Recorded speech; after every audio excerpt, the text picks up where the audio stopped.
for you.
Champion!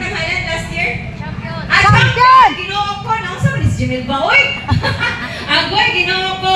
Basin magpakasal, misura na ho. So, mauto, ipaglalaban din nato si Tatay Digong! Ipaglalaban! Hey! Ipaglalaban! Kaya, ipaglaban na ito.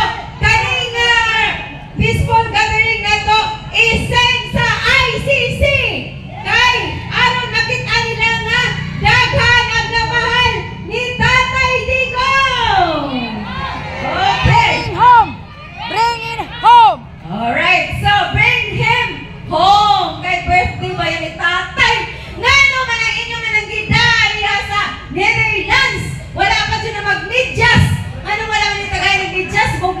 jud ya, uy, perti na mong hinulakay diri. Kay nabalakan ni Tatay Digong, 80 anyos na. Nganong inyo man ang gining-an na? Sos, Ginoo ko Maria Jose. Alright, so akong ipakita karon ang slideshows na pod nganong love kaadyo siya sa mga OFW.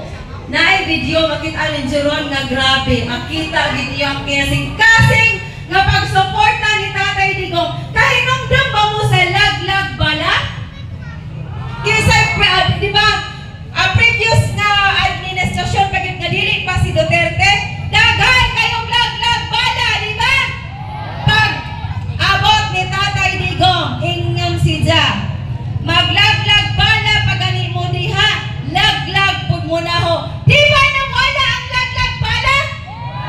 Tungod kay giprotektahan ni Ja ang OFW ug ang tibuok Pilipino. Tinuod na. Ready? Duterte! Duterte! Duterte! Duterte! Kayo, palagi ko talagang binabanggit kayo. You know, you have to uproot your lives to be away and endure the loneliness of being in another country. Tinitiis mo yan. Ganun na lang ang pinagdaanan ng iba. At ayaw ko na lang sabihin dito. The things or the events that they have to endure para makapadala ng pera. Pagkatapos doon sa Pilipinas, damuin mo ng Cebu or ang anak mo rin dahil sa mga what is justice na?